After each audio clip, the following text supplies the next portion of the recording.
శిలాఫలకాలేసి శంకుస్థాపనలు చేస్తే అభివృద్ధి జరిగిపోయినట్టేనా? డిఫెన్స్, రైల్వే శాఖ వంటి కేంద్ర ప్రభుత్వ సంస్థలతో వస్తున్న ఇబ్బందుల్ని తొలగించుకోవడానికి విశాఖ వెస్ట్ ఎమ్మెల్యే తీసుకుంటున్న చొరవేంటి? సిటీ సెంటర్లోనే ఉన్నా సమస్యలు తీరకపోవడానికి కారణమేంటి? గడిచిన 3 ఏళ్లలో గణబాబు చేసిన పనులేంటి?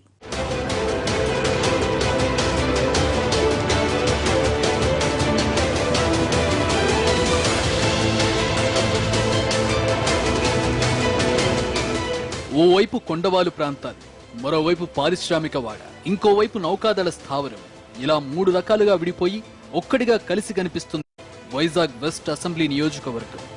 సిటీలో కీలకమైన గోపాలపట్టణం, కంచరపాలెం, మర్రిపాలెం, మల్కాపురం ఈ సిగ్మెంట్ పరిధిలోనే ఉన్నాయి.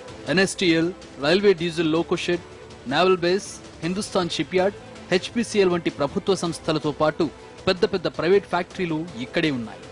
వైజాగ్ ఇంటర్నేషనల్ ఎయిర్పోర్ట్ కూడా ఈ నియోజకవర్గం పరిధిలోనే ఉంది. 2009 పునర్విభజనలో ఏర్పడ్డ వైజాగ్ వెస్ట్ పరిధిలో 2,26,721 మంది ఓటర్లున్నారు.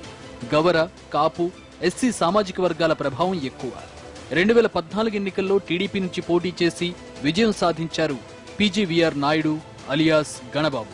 ఉదయం సాయంత్రం వేళల్లో ఎన్ఏడి జంక్షన్ నుంచి వెళ్లాలంటే విశాఖ వాసులకు నరకయాతనే. జాతీయ రహదారి మీదున్న జంక్షన్ కావడంతో మిగతా సమయాల్లో సైతం రద్దీ తగ్గడం లేదు.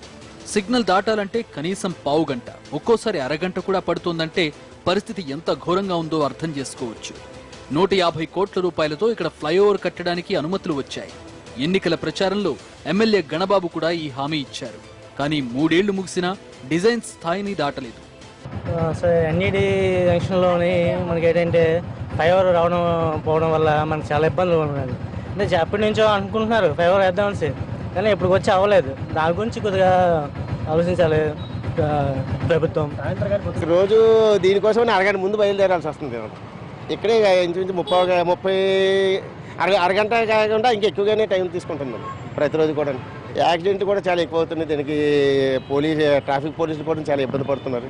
దీనికి వీలున్నంత వేగంగా ఫ్లైఓవర్ బ్రిడ్జ్ అయితే అందరికీ అనుకూలంగా ఉంటుందండి. ఎన్ఏడి మీద ఒత్తిడి తగ్గించేందుకు ఎన్ఎస్టీఎల్ వెనుక నుంచి ప్రత్యామ్నాయ రహదారి నిర్మించాలని అడుగుతున్నారు ప్రజలు. దీనివల్ల సింహాచలం, గోపాలపట్టణం, పెందుర్తి వైపు నుంచి సిటీలోకి వచ్చే వారికి దూరం తగ్గడంతో పాటు సమయం ఆదా అవుతుంది. కాంగ్రెస్ ప్రభుత్వ హయాంలో ఇందుకోసం కొంత పేపర్ వర్క్ జరిగింది. కానీ హై సెక్యూరిటీ జోన్ కావడంతో ఇబ్బందులు వస్తున్నాయి. వాటిని తొలగించడానికి ఎమ్మెల్యే కృషి చేయాల్సి ఉంది. ఒక లాంగ్ పెండింగ్ ఇష్యూ ఏదైతే ఎన్ఏడి ఫ్లైఓవర్, దానికి ఈరోజు 120 కోట్లు మంజూరు చేయడమే కాదు, టెండర్ పిలిచారు. త్వరలోనే దాని పనులు ప్రారంభిస్తే కార్యక్రమంలో ఉన్నాం. ఆ రామూర్తిపేట, గౌరకంచరపాలెం గ్రామాలకి 2 వైపులా ట్రాక్స్ దిగ్బంధనమయ్యి ట్రైన్లు వచ్చినప్పుడు ఇబ్బందులు పడే పరిస్థితి వస్తే వాళ్ళకి ఒక శాశ్వత పరిష్కారం అని ఒక సబ్వేని ప్రపోజ్ చేసి అండర్ పాత్వేని దానికి కూడా 3 కోట్ల రూపాయలు మనం ముందుగానే డిపాజిట్ చేసి రైల్వే వారితో పనిచేయిస్తే ఒక 4 గంటల్లోనే ఒక అద్భుతాన్ని సృష్టించారు. వాళ్ళు ఒక న్యూ టెక్నాలజీ ప్రకారం అండర్ పాత్వే నిర్మాణం జరిగి త్వరలో అది ప్రారంభిస్తున్నాం. జిల్లా పరిషత్ ప్లే గ్రౌండ్ లో ఒక indoor training hall in all facilities మనం స్టార్ట్ చేస్తున్నాం. ఈరోజు పనులు 3.5 కోట్లు స్టార్ట్ చేసి, అంటే విద్య, వైద్యానికి మనం అత్యంత ప్రయారిటీ ఇచ్చాం. మరలా పంచాయతీరాజ్ శాఖ నుంచే నిధులు మంజూరు చేసుకొని ఈరోజు భవనాలు కానీ, అదనపు భవనాలు కానీ, కాంపౌండ్ వాల్స్ కానీ, ఇన్ఫ్రాస్ట్రక్చర్ ఏది అవసరమో అవన్నీ కూడా మంజూరు చేసుకున్నాం. దాదాపు 2.5 కోట్లు తీసుకుని వచ్చి అన్ని స్కూళ్ళకి కూడా మరమ్మతులు చేస్తున్నాం. గోపాలపట్టణం, కొత్తపాలెం మధ్య రైల్వే లైన్ కింద అండర్ పాస్ ఉంది. 2 వీలర్స్, కార్లు అందులో నుంచే వెళతాయి. కానీ భారీ వాహనాలు మాత్రం చుట్టూ తిరిగి రావాల్సి వస్తుంది. ఎమర్జెన్సీలో ఫైర్ ఇంజిన్ వెళ్లాలన్నా కుదరడం లేదు. ఇక్కడ ఆర్ఓబీ కట్టమని ఏళ్ల తరబడి మొత్తుకుంటున్నారు స్థానికులు. 2013లో అనుమతులు మంజూరైనా నిర్మాణం దిశగా ఇంతవరకు కనీస ప్రయత్నం కూడా జరగలేదు. ఈ విషయంలో ఎమ్మెల్యే శ్రద్ధ తీసుకోవడం లేదన్నది లోకల్ టాక్. ఈ బ్రిడ్జి కోసం ఆగని చెప్పేసి మొట్టమొదటి బ్రిడ్జి వేస్తాం ఆగని చెప్పి ప్రతి ఒక్కరు వాగ్దానాలు చేస్తున్నారు.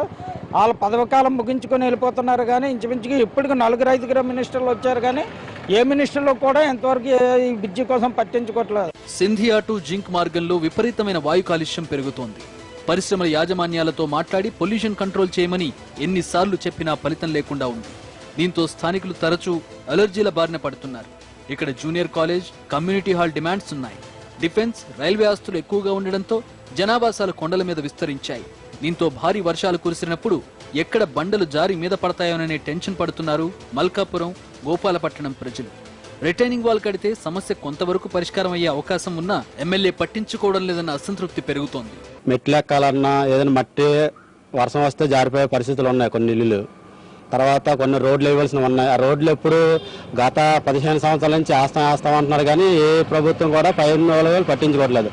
కింద ఉన్నాయన్నీ బాగానే ఉంటున్నాయి కానీ పైకి వచ్చేటప్పటికి ఎవరో వస్తున్నారు, ఓట్లు అడుగుతున్నారు, వెళ్ళిపోతున్నారు కానీ కొండ పైన ఉన్న వాళ్ళకి మటుకు ఎవరో చేయట్లేదండి. విశాఖ సిటీ చుట్టుపక్కల ప్రాంతాల్లో పేద మహిళల మెటర్నిటీ అవసరాలు తీర్చడానికి ఉన్న పెద్ద దిక్కు ఘోష ఆసుపత్రి. కానీ ఇక్కడ పేషెంట్స్ ఎక్కువై ఒకే మంచం మీద 2 బాలింతలకు ట్రీట్మెంట్ ఇవ్వాల్సిన దుస్థితి. ప్రత్యామ్నాయంగా గోపాలపట్టణంలో మెటర్నిటీ ఆసుపత్రి కోసం పెందుర్తి ఎమ్మెల్యేగా ఉన్నప్పుడు గణబాబు అనుమతులు సాధించారు. అప్పట్లో గోపాలపట్టణం పెందుర్తి నియోజకవర్గంలో ఉన్న కారణంగా డాక్టర్లు, నర్సింగ్ స్టాఫ్ అటువైపు వెళ్లిపోగా హాస్పిటల్ బిల్డింగ్ మాత్రం ఇక్కడ కట్టారు. మరో దారి లేక ఈ 30 పడకల ఆసుపత్రిని డిప్యుటేషన్ సిబ్బందితో నెట్టుకొస్తున్నారు. స్టాఫ్ విషయంలో గణబాబు మరోసారి చొరవ తీసుకుంటే ఇది 2 నియోజకవర్గాలకు ఉపయోగపడుతుందంటున్నారు. Ramurthy Pantulupeta under pass MLA Ganapathi ఖాతాలో పడింది. వైజాగ్ స్టేషన్లో క్లియరెన్స్ రాక రైలు నిలిచిపోయిందంటే గంటల తరబడి ఇక్కడ రాకపోకలు ఆగిపోయాయి. 7 గ్రామాల ప్రజల బాధలు తీరుస్తూ జరిగిన అండర్ పాస్ విషయంలో మంచి స్పందన వస్తోంది. 55 సంవత్సరాల సమస్యని శ్రీ గణబాబు గారి చొరవతో పరిష్కరించడం జరిగిందండి. ఇది 55 సంవత్సరాల క్రితం బౌడర్ రోడ్డుగా ఉండేదండి. అప్పుడు సిటీ బస్సులన్నీ కూడా వచ్చిపోయే రహదారి ఇదేనండి. ఆ పరిస్థితుల్లో నేరో రోడ్డు వల్ల చాలా మంది ఆ బస్సుల కింద పడి చనిపోవడం జరిగిందండి. కొండవాలు ప్రాంతాలను ఆక్రమించుకుని ఉంటున్న వారికి పట్టాల మంజూరు, హుదూద్ హౌసింగ్, ములగాడ రైతు బజార్ వంటివన్నీ తన క్రెడిటేనంటున్నారు ఎమ్మెల్యే. ఈసారి ఎన్నికల్లో తనకు ఆర్థిక ఇబ్బందులుంటాయి తప్ప రాజకీయ ఇబ్బందులు ప్రసక్తే లేదన్నది ఆయన ధీమా. లాంగ్ పెండింగ్ సమస్య అక్కడ పెద్ద వర్షం వస్తే ముప్పు గురై చాలా మంది చనిపోయిన సంఘటనలు కూడా ఉన్నాయి. అలాంటి గడ్డను ఆధునీకరించేటువంటి కార్యక్రమానికి 32 కోట్ల రూపాయలు మంజూరు చేసుకున్నాం.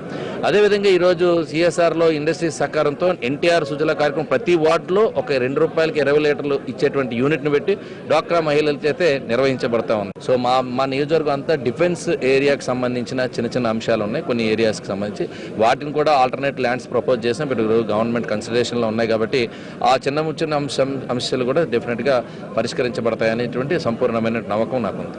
ఎమ్మెల్యేదంతా బడాయి తప్ప గడిచిన 3 ఏళ్లలో కొత్తగా చేసిందేం లేదన్నది ప్రతిపక్షం మాట.